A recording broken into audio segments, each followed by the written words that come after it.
I'm Matt Downing, and welcome to Diving Deep EDU.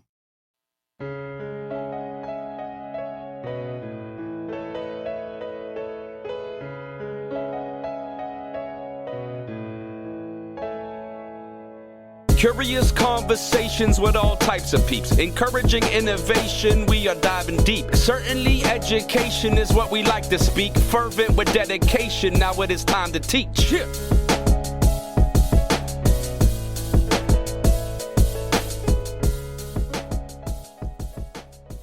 The Diving Deep EDU podcast aims at thought-provoking conversations that help listeners dive deeper into educational practices, especially regarding teacher retention, recruitment, and burnout. Subscribe to the Diving Deep EDU podcast newsletter to get more information about this podcast and these topics. Link is in the show notes. Our guest today is Nick Covington. Nick taught high school social studies for 10 years in Iowa. He's the co-founder of Human Restoration Project, a nonprofit educational organization committed to systemic change towards human-centered learning experiences. Nick, thank you so much for joining me on this podcast. I want to start this conversation off by you telling us a little bit more about the work you're doing, especially around the Human Restoration Project. Yeah, well, thanks for having me, first and foremost, Matt. So now about the Human Restoration Project. We were founded in 2020 as a nonprofit. What a great year to found a nonprofit. But really, it kind of just came out of this systemic structural sense that you had alluded to in that introduction, that things just kind of weren't working. And the more that we, the co-founder, Chris McNutt, and I, he was a teacher in Ohio. So we actually met via the joy of Twitter and then went into this business together. It's kind of a wild story. I mean, we're really close friends today and obviously, co-founders of the Human Restoration Project now. But if you just look back at the last 2 decades, right? The last 20 years of top-down reform, they've had 20 years to show that those things have worked. And we think they've not only failed in that sole mission, which is primarily to raise standardized achievement scores, but we also see the impact it has on student engagement and curiosity, a mental health crisis that was already a problem before the pandemic and has since worsened. Obviously, the attacks on teaching as a profession, the deep professionalization of teaching has kind of gone in lockstep along with those top-down reforms. And, as society and schools like kind of not really post-pandemic, but we've attempted this return to normalcy that really was not all that great for a lot of people to begin with. So true. I thought, let's just try, what approach haven't we tried yet? Let's try a grassroots, bottom-up, coalition-building approach that values teachers as professionals. They understand their context and their kids, working in and with communities, not only to restore humanity to the profession as a whole, but believing deeply in that power of schools, particularly in public schools, for the goal of making those schools and classrooms transformative spaces, right? To not only imagine what's possible within those spaces, but actually use them as ways to, propagate change and restore humanity to society at large. Yeah, what important work, that you're doing and that your organization's doing. Tell us a little bit about what that looks like. So as you work with institutions, with public schools, and with other schooling systems, what does that look like to bring a human-centered learning experience to them? So we kind of think that while the usual structures of schooling put standards ahead of students, to restore humanity to education, we basically propose centering the mission of schools around what we've identified as the 4 values of progressive education. So when we talk about progressive education, it's kind of this amorphous, touchy-feely kind of thing that can mean 100 different things depending on whether you're acting in good faith or bad. But we've just nailed it down to 4 concrete ideas. That first, learning is rooted in purpose finding and community relevance. So that looks like mapping a path to purpose. That looks like creating interdisciplinary, multi-age classroom spaces for kids and teachers to interact outside of content silos. The second thing would be social justice as the cornerstone to educational success. And of course, that demands anti-racist, inclusive spaces, authenticating student voice, and then utilizing restorative practices instead of, traditional behaviorist practices, I suppose. Then the only negative one that we have on here, I guess, is that dehumanizing practices do not belong in school. So these would be things like working to eliminate or change grading policies, reducing homework, kind of moving away from an emphasis on standardized achievement as measures of school success. And then the last one there is that learners are respectful toward each other's innate human worth, because I think one of the other misnomers of progressive education is that it's just a thing that happens between you and your laptop or Khan Academy, right? Like self-directed education as an individualistic endeavor, but we really want to put community collaboration at the center of that work. So rather than forcing competition, let's focus on cooperative, collaborative, constructive, collective efforts.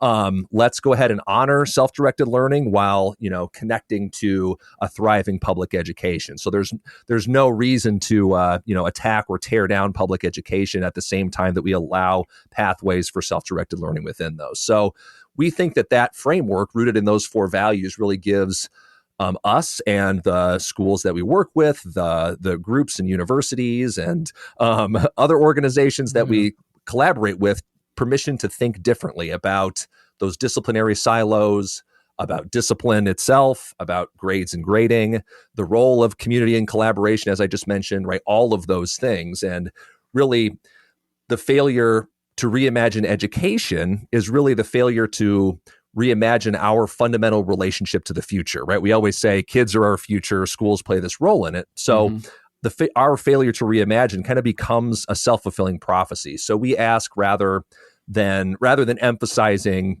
college and career readiness, we really step back and ask, what is it about the world that's actually worth preparing students for? And are we as adults dedicated to that work of building the better world alongside them?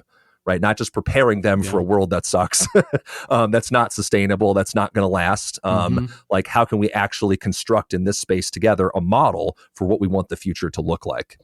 Now, to get to your question about what that work in concrete terms looks like, our theory of change is actually kind of simple. It's just inform, guide, and grow. And so all of our resources are aligned to those 4 values that I just discussed, but kind of at different levels of entry. So to inform educators, students, parents, right, any kind of what we would call the stakeholders in our educational endeavors, we've got a writing page that has, I think I just had counted, you could read an article every single day and make it half a year without reading the same thing twice. So we've just got an epic amount of writing on our page.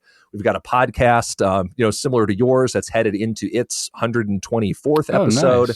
Nice. And we've got what I think is a one-of-a-kind actual research database on our website. So the other thing that we believe about progressive education practice is that it is a research-based practice. So often you hear in education that evidence-based practices tend to fall under an umbrella that looks a lot more like traditional education, right? Traditional disciplinary practices, traditional instructional models, traditional assessment, traditional all these things. But we believe that there's a huge body of work, of research, of literature to actually support the practices that we're talking about. So those are just things that people want to know more, they can do that. This kind of second tier then is the guide stage, where we actually create open education resources, things that you can take, you can remix, you can use to lead PD in your own contexts, right? Take our ungrading handbook and go to work with your PLC on it, right? Or use that to lead all building PD all by yourself.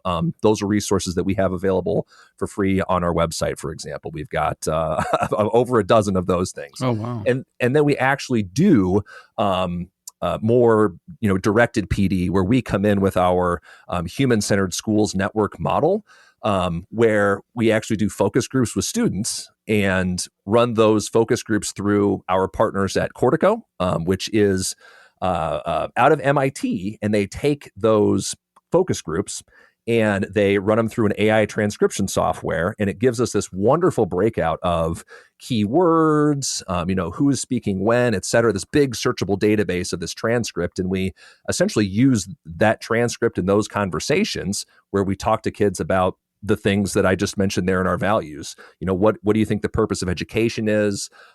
Where do you feel empowered in your school experience? Where do you feel disempowered or devalued? What's one thing that you would like to improve about your school experience? And then we take those focus group results and we actually kind of run it through our own research kind of network and kind of pull what parts and bits and pieces we could actually go back and do PD with teachers about. So then we follow up with schools to say, hey, here's what we noticed. Here's a good starting point. Here's this other thing we noticed. Here's something to work on. And we actually do some directed PD around informing and some activities to get teachers to be responsive to student voice in that context. Yeah, and that's kind of the biggest work that we do. We also kind of run an annual conference, although this last year in the summer of 2022 was our first one, the Conference to Restore Humanity, where we really want to lean into all online virtual learning and kind of create a model space for what that looks like. And in fact, of the 125 attendees that we had at our previous conference over the summer, I think about 72% or so said that they preferred that online virtual model compared to an in-person model, of similar. Why was that? Well, we really leaned into digital pedagogy. I think the things that we tried to do with pandemic schooling, not the crisis emergency learning that we were doing at the beginning, where we're all scrambling with our hair on fire, but really the stuff then that says, okay, how do we build a sustainable digital pedagogy that is accessible to students at home, accessible to students who are coming in and out of the in-person school context, for a lot of different reasons, be they due to illness or behavior or kind of disruptions in their home life and all those kinds of things. So we flipped everything. We had all flipped keynotes where our keynote speakers actually recorded their presentations beforehand. We released those to the conference goers, and then the actual session was a live Q&A with the keynote speaker. Oh, nice. Because that's the best part of any conference keynote anyway, is not listening to the content, but the Q&A that follows. So getting to spend an hour with Henry Giroux, with Denisha Jones. We actually had a restorative justice group from Harvest Collegiate High School in New York. They created this wonderful keynote presentation. It was basically a documentary, but then we had the students on the Zoom call, talking about the work that they were doing in schools. Yeah, it was so awesome. And all the tracks were fully virtual, getting to run tracks on disrupting linguistic discrimination, disrupting carceral practices, combating childism in schools. Yeah, it was just an incredible week with an incredible group of educators, and then kind of going off into the world and propagating that too. So that's another way that we try to grow the movement, is show people a model for what progressive practice and pedagogy could look like, and, get people excited to bring that to their K-12 classrooms, to their higher ed classrooms, to adopt new tools, new techniques, new approaches to learning. So that's the long answer for it, Matt.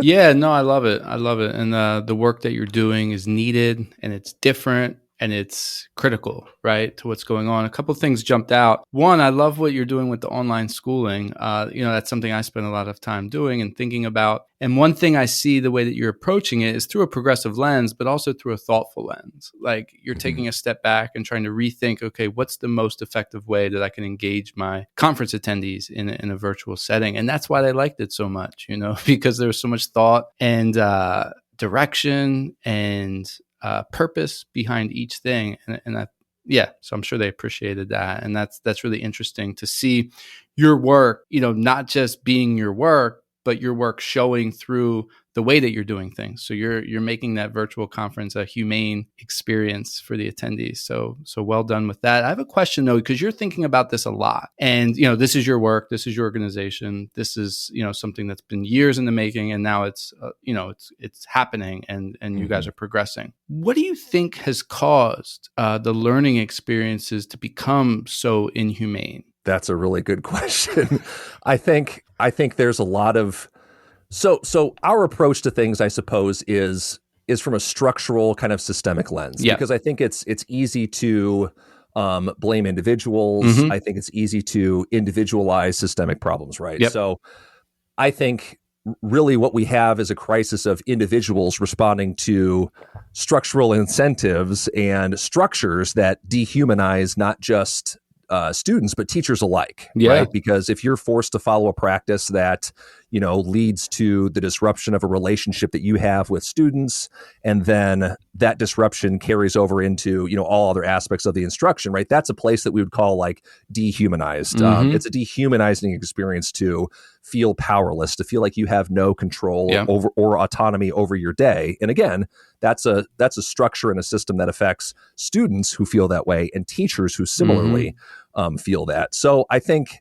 the system is responding to a set of incentives that says the ends justify the means. So it says, if we're going to get these test scores up, then that necessitates controlling student bodies, student minds in particular ways that are supposedly going to boost these assessment scores. And, whether they do or not, I don't really think that's the point, because we would step back and say, well, the ends don't justify the means, right? And one of the questions that I've really asked, even when I was in the classroom, but then especially stepping out of it, which is just like, what if we built a better world and it didn't raise test scores? Right? Is that possible? We've tried the test score thing for so long. What if we tried the other part of it, right? What if we tried to actually, the data would say that kids are less engaged with school the longer they're in it. They ask fewer questions the longer they're in school. Shouldn't that trajectory be the opposite? Like, what would it look like for kids to be more engaged by the time they left? I mean, by the time they leave 12th grade and perhaps go on to higher ed or go into the rest of their life outside of school, they should be experts at asking questions about the world. They should be the most engaged that they are in their school experience, right? And so those are the kinds of questions that we step back and ask, is just like, well, what if it just looked different? What if we didn't have to respond to these kinds of things? And I think the reason why our organization has gotten so much momentum is because it works to do those things. I experienced that in my own practice, and that's what caused me to get involved in growing this organization. Is the more I found a language for progressive practice that kind of fit with the way I was experiencing my own classroom, and I adopted those practices, my own classroom practice became happier. My classroom culture was healthier. Kids were doing more of the action, the activity, and therefore the learning. We were just working smooth together. I mean, my classroom was the smoothest running it had ever been by the time I had to step out. So that, I think, is kind of the tragedy of it, is that this work eventually, with Human Restoration Project, eventually became kind of so big that it was impossible to do on nights and weekends and part-time. So Yeah, and as you're talking, it's impossible to have them disconnected, right? Students and teachers. So a humanized experience for the student is going to make it a humanized experience for the teacher, and making it a humanized experience for the teacher will likewise make it a humanized experience for the student. As you were talking, another thing that jumped out, that the ends justified the means. And I hear that so often in relationship to teachers. Like, well, we just need them to work a little bit harder this year, and then they can ease up, right? Like, we're going to tax them just a little bit more. We're going to squeeze a little bit more out of them. We're going to take a little bit more of their time, and because we need it. What are we going to do otherwise, right? We need them to do that, to bump the test scores or whatever. What are some other ways you've seen the teaching profession dehumanized? What you're saying right there, one thing that really clarified that to me is that in June, Gallup, the polling company, released this headline that I've just been ringing the bell for the last 6 months, which the headline from Gallup was, K-12 workers have highest burnout rate in the United States. So that's higher than even healthcare workers. That's higher than lawyers. That's higher than entertainers, technology, right? Higher than everyone. And not only that, it's not only the highest that it's been, and higher than any other group. The gap between teaching and the other other professions is widening. So it's actually getting worse. Oh, wow.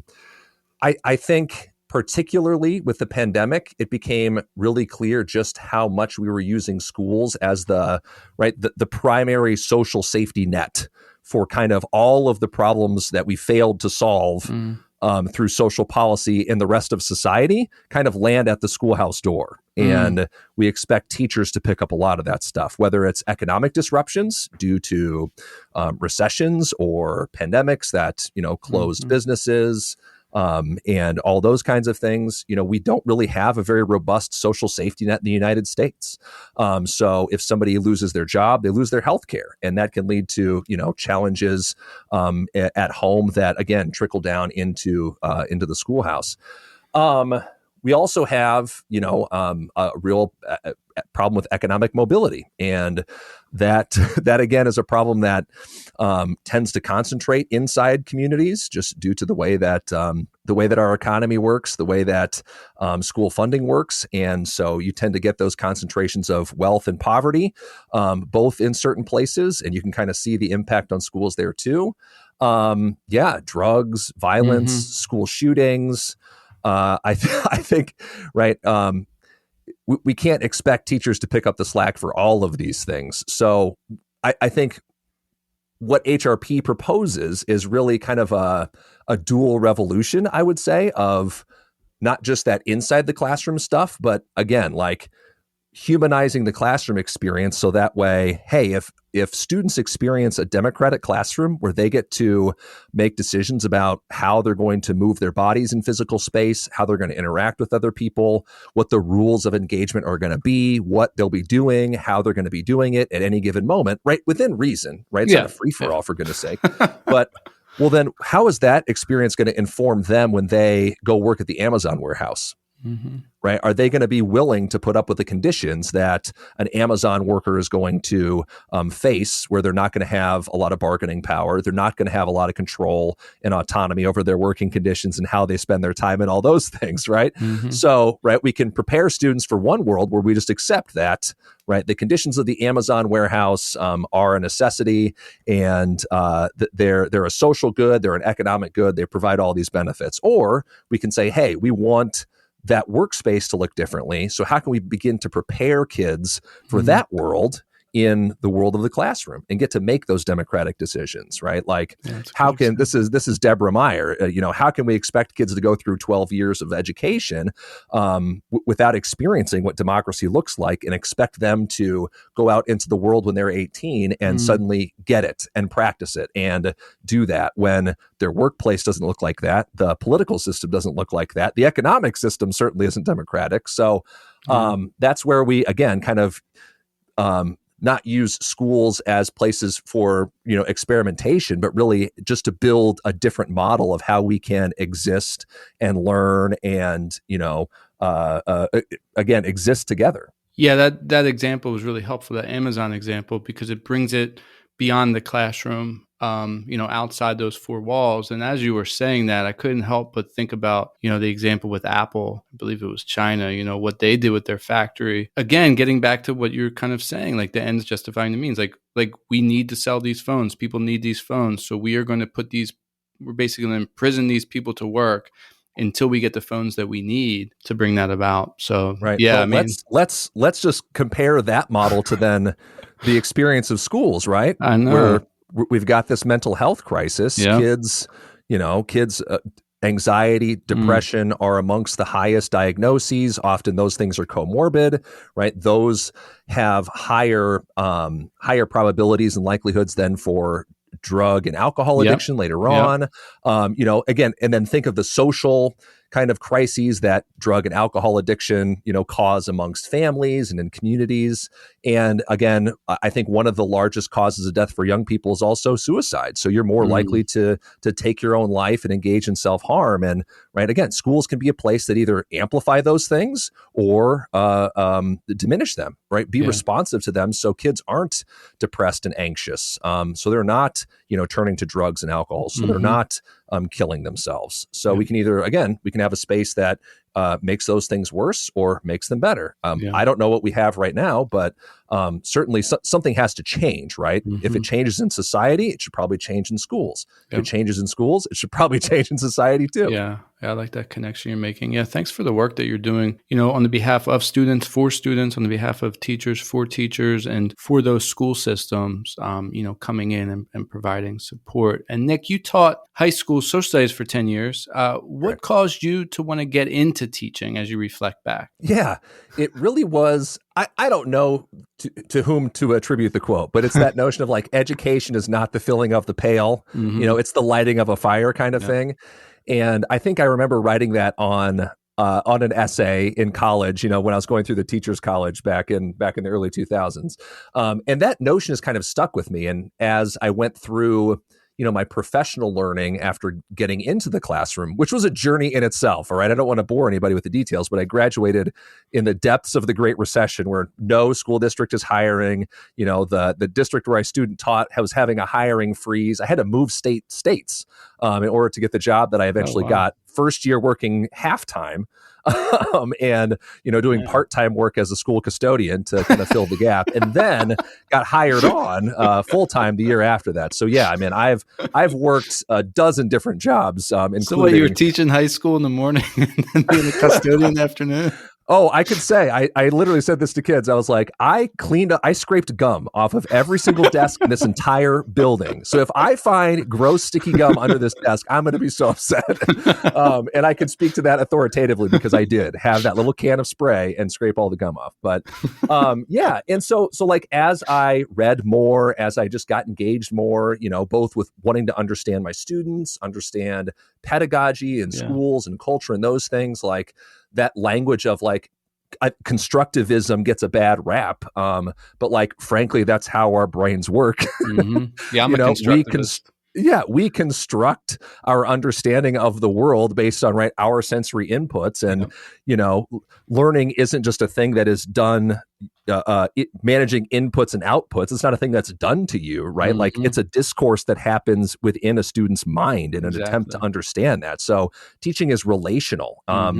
And so I think, the more that I just read and learned and found the language that to connect those things, the more I wanted to change my practice to really break down all of the other, frankly, crap that had gotten in the way. PBIS, all these different grading schemes, all these different rubrics. And, one year I was just like, I'm done, right? I'm done making new seating charts. I'm done with all these things. And I literally said to my students, I was like, what do you want to do? And we built, essentially like the first big open project-based learning unit that I had ever done as an educator. Like I was building the plane mid-flight, and it was honestly the coolest thing that I had ever done in the classroom. And I was like, how could I ever go back to, unit, chapter quiz, chapter test, final, blah, blah, blah, like going through all those motions when I had, students make reports on the history of mortuary sciences, going back to the Civil War, and they went to the funeral home and they got a tour of the funeral home and brought all that, the historical context and the modern science kind of combined there, right? All kinds of cool things. I had students writing letters to representatives and legislators about different issues. I had students put a board presentation together about Eurocentrism in the world history textbook. And, it's like I was just piloting this experimental kind of model in my own room. And I completely lost interest in scope and sequence. I lost interest in trying to rank and sort it and grade it all, whether this is an 89.5 or whether this is a 76.2. I was like, I don't care. Come in my room, listen to the kids talk about their learning, see the products they're creating, watch what's happening here, and tell me learning isn't happening. Yeah. So yeah, that what was that first project you did? Do you remember? Like I said, it literally was me asking them that question. Like I was just sick and tired of my co-teacher and I every single day would have to make a new seating chart. And finally I was just like, I'm so done. Like I'm done trying to manage these behaviors. We're not learning, and we're not getting along together. So how do we fix this? Like I literally was just like, I need to come to you guys because the things that I'm trying to do I've used every tool in my toolkit. I don't know what's working. So what'd they say? So we just opened it up. I literally just asked, what do you want to do? And I gave them, I think, we took like a poll or a survey or something, like what is it that you want to learn about? Like blah, blah, blah, blah, blah. And I think we started with that. I'm having to think back a few years now, but it was like, what do you want to learn about? Who are you going to work with? And what do you want the product to be? So like kind of thinking, okay, authentic learning has to require an audience.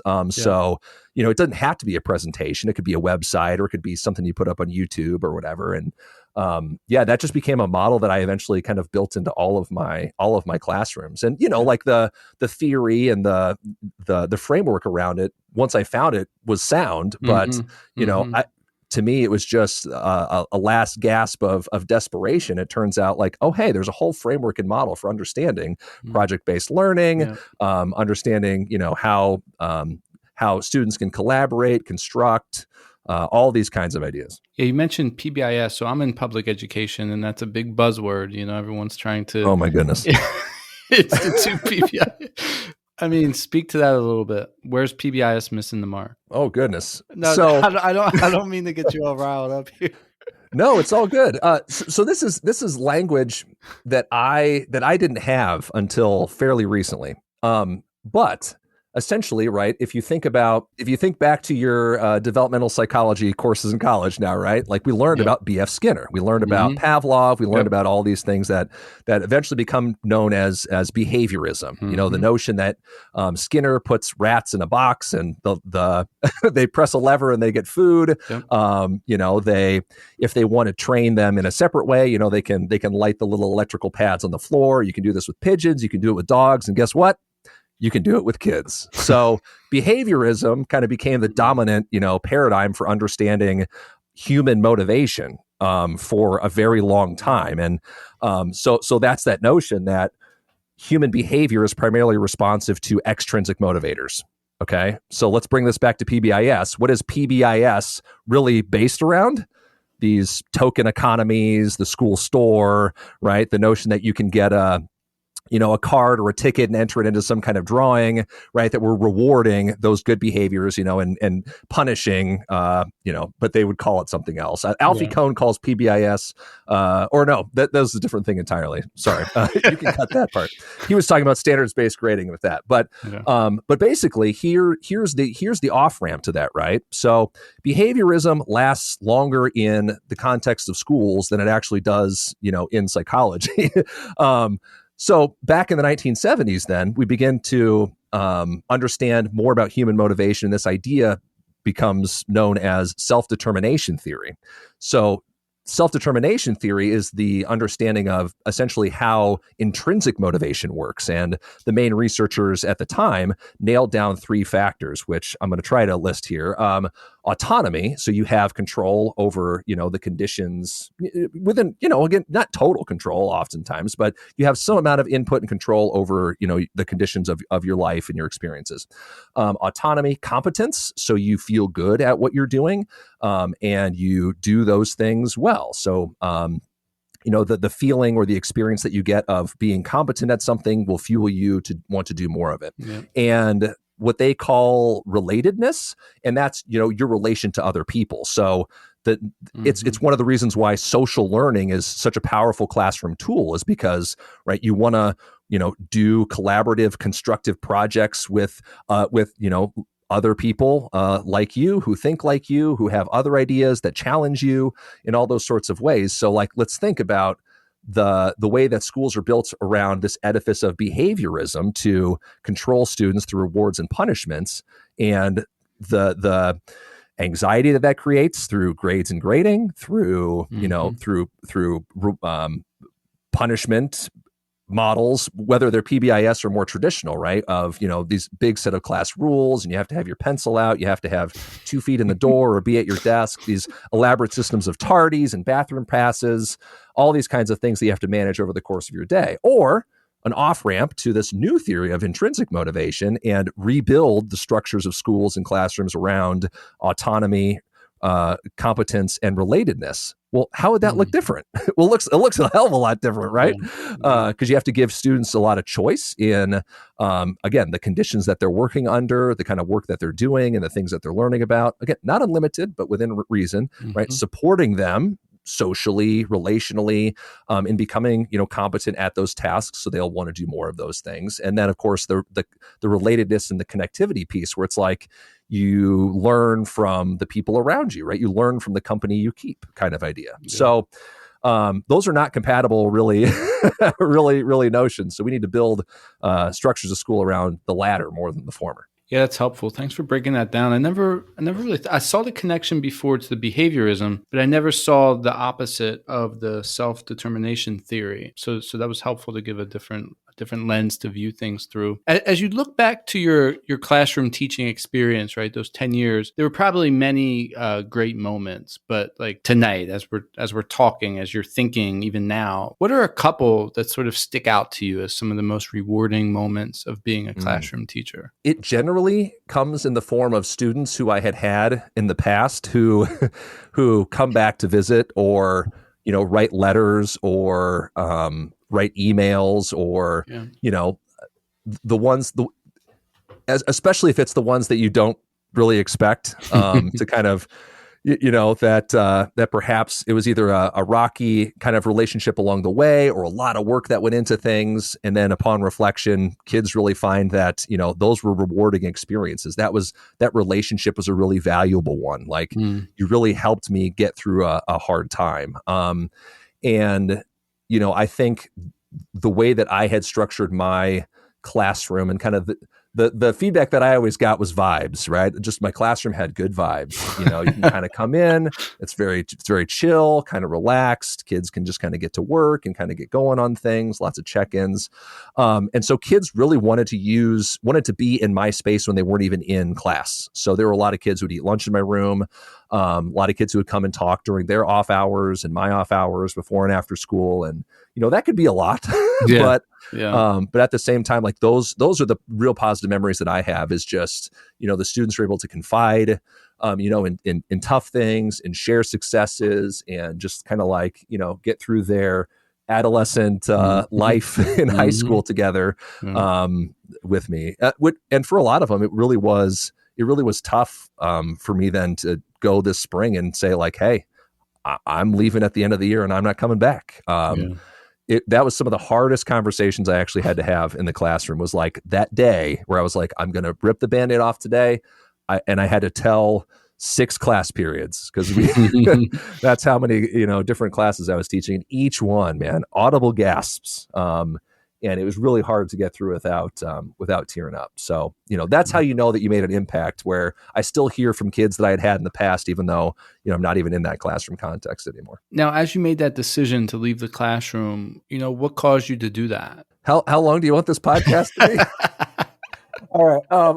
I'll give I've had a lot of time to think about it, but I didn't have issues with parents, with administration, with anything for the first 8 years of my experience, and they were all in one school, right? So what about when you were a janitor?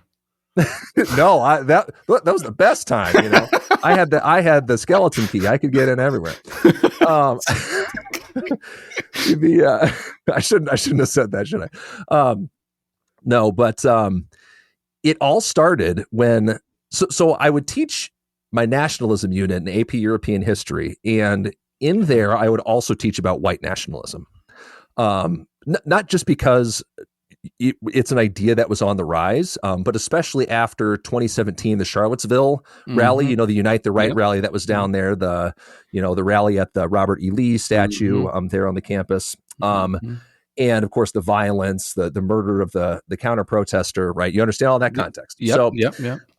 So I would use that, right, as a really powerful kind of onboarding for kids into this notion. So we learn about nationalism in Prussia in the 1800s, in Italy, all the usual European history stuff, and then we would look at issues in modern nationalism. So for a while there, it was Brexit, because a lot of those issues were the same. It was the rise of nationalist parties in France, with like Marine Le Pen. There were even issues in Poland, Ukraine, Russia. So it's like, oh, I wonder if any of this stuff is going to be relevant, guys. Yeah, Brexit happened. Marine Le Pen almost became president of France. And of course now, later with the Russian invasion of Ukraine. So I feel pretty confident that my AP Euro kids are well prepared to understand current events. And that's frankly what got me in trouble, because then in 2021, I did the same thing I had done since 2018. Okay. So I've been teaching about Charlottesville, since basically it happened. And apparently that had set some parents off in 2021. And it initially started as a complaint, about a video that I used in class. And it was the same video I had been using for 4 years or whatever. And, it came with all of the disclaimers. I posted on my Google Classroom page, like, hey, here it is, preview this. Here's the content warning with all this stuff, right? You're hearing white nationalists, actual people who call themselves Nazis, Klan members, all these things, talking in their own words, right? It's important that you hear this language.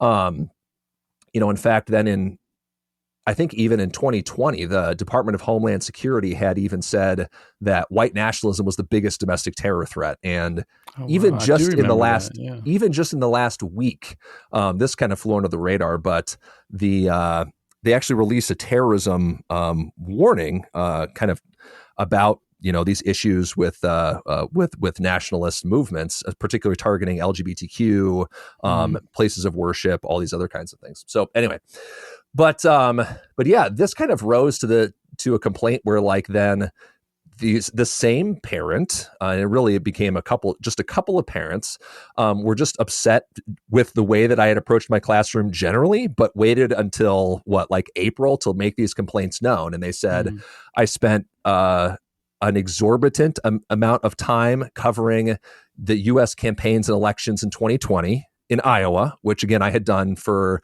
every election going back to 2012, which was the first one I covered with Romney and Obama, then Trump in 2016, and now the 2020 election.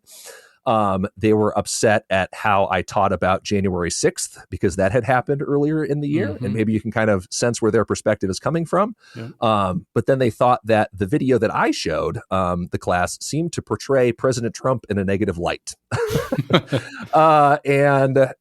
They are also, one of the complaints levied against me too was that I seemed to tweet about left-wing topics, including my involvement with the Human Restoration Project. So HRP was formally entered into a complaint with that I had with my administrator. But of course, nothing came from that because, I'm teaching history, I'm teaching current events. But it led my administrator at the time to tell me, and I wrote an article about this, that this was a direct quote, that current events do not belong in history class.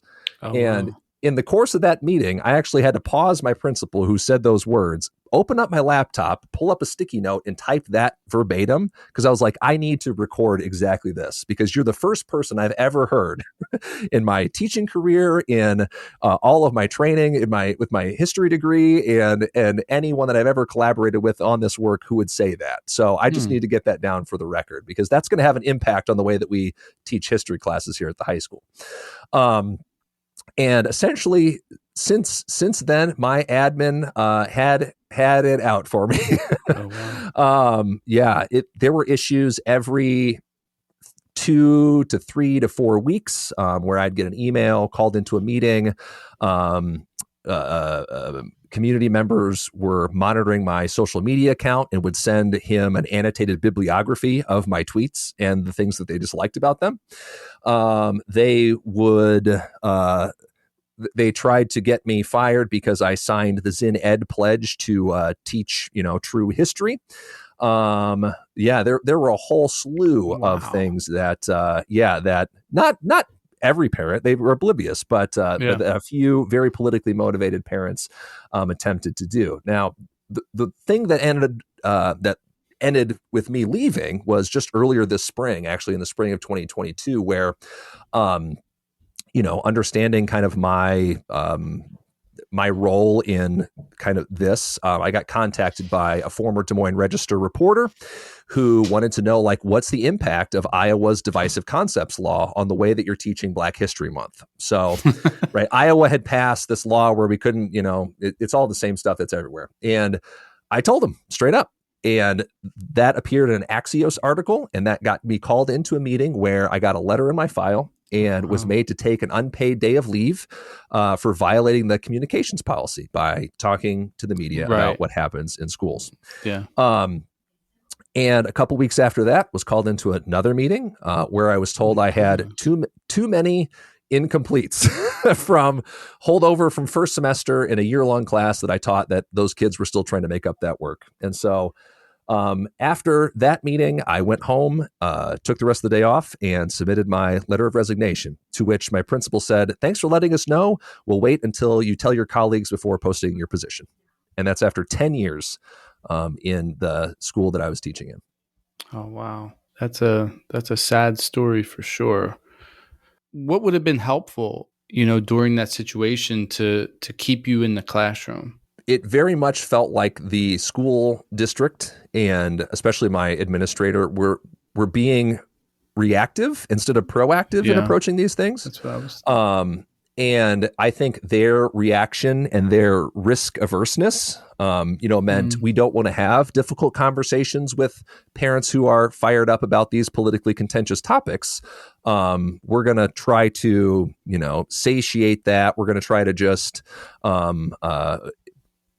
try to feed it. And by feeding it, they brought more of it upon themselves, if that makes sense, right? So, I was, by the end of it, I was just kind of tired of the building mismanagement from my administrator, who was clearly handling these things in my view, inappropriate ways, and the fact that my district did not see it that way.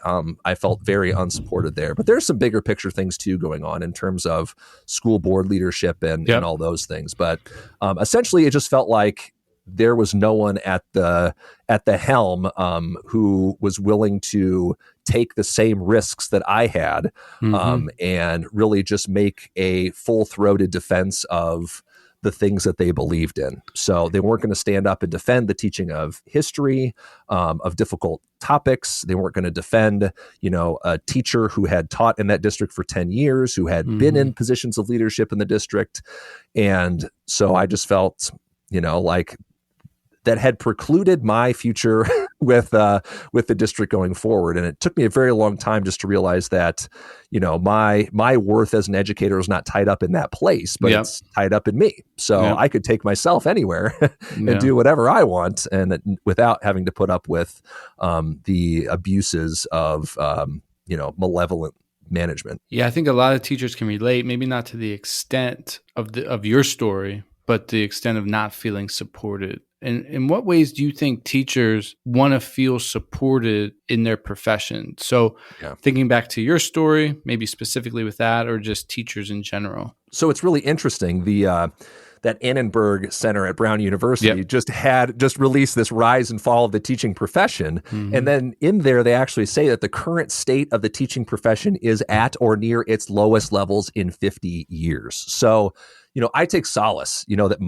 my experience is not the only one, that it is in fact a systemic problem. And in a lot of ways, I think that gives us hope, right? Because it means systemic problems have systemic structural issues that don't have to do with a single incompetent building administrator and a single school board. But again, like a lot of these things, these are social issues. They cite in this survey the huge explosion in school shootings, for example, as one of the factors, contributing to the desire for not only for teachers to perhaps have low job satisfaction or seek other professions, but the desire for young people to step into the profession is at an all-time low as well. And one of the solutions that they actually propose to this is an interesting one. They say that it's an interesting one as insofar as its intersection with the work of the Human Restoration Project too. And it is, I'm finding it there. They say, finally, coalitional approaches to teacher organizing, like bargaining for the common good and bottom-up collective action, may provide opportunities for teachers and their unions to influence politics and policy making alongside other organizations representing working people. Mm-hmm. So, right, it's not like there's an educational solution to school shootings, but teachers working in coalition with one another, taking massive collective action, like we saw with Red for Ed back in 2018. Yeah. Huge, massive teacher successes, and we've seen kind of a militant labor movement in the present like we haven't seen in a generation in the United States. So there are collective solutions to these things that teachers organizing with one another can certainly resolve. But I think there's other kind of structural things that this study points to that just kind of make common sense, right? Mm-hmm. So that's, providing opportunities for coaching, for the construction of authentic, useful professional learning communities, and not the kinds of PLCs that I think a lot of us experience, but peer review programs, all those kinds of things that they say teachers need to feel successful with their students and ensure the profession maintains high standards.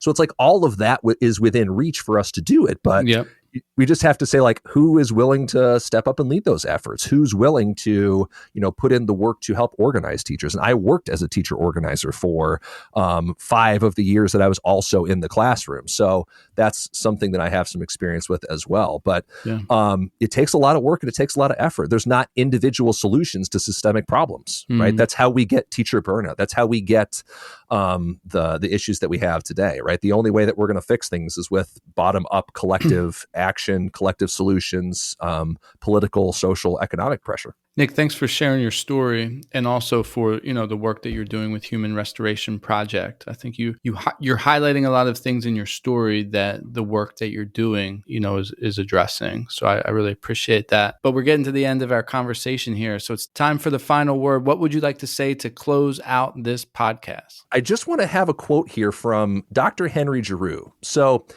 Henry Giroux was one of the keynote speakers at our conference to restore humanity. And in his keynote, he says, and I'll just quote directly from him here, he says, "At stake here is the courage to take on the challenge of what kind of world we want.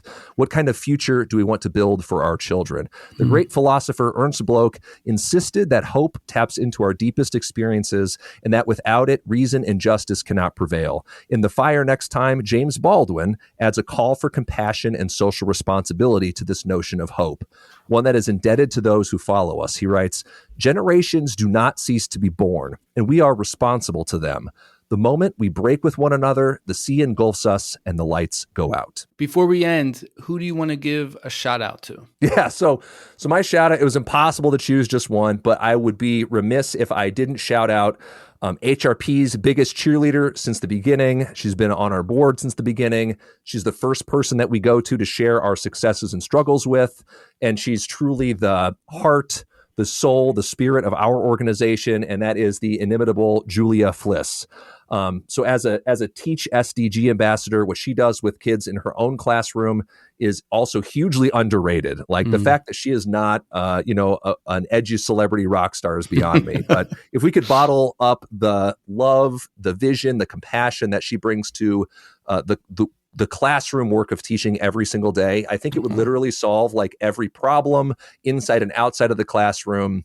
No joke. So be sure to follow her at Julia Fliss on Twitter and get a taste for that infectious energy and life force and enthusiasm that she brings. Nick, thank you so much for joining me on this podcast and all of your insight. Listeners, thank you for joining us on the Diving Deep EDU podcast. If you like this episode, subscribe, rate, review, and share it out. Until next time. Wow, it's time to reflect. That's astounding. You've been checking out the podcast from Matthew Downing. Hope you like diving deep like a scuba diver. And the show provoked hope, that's our true desire.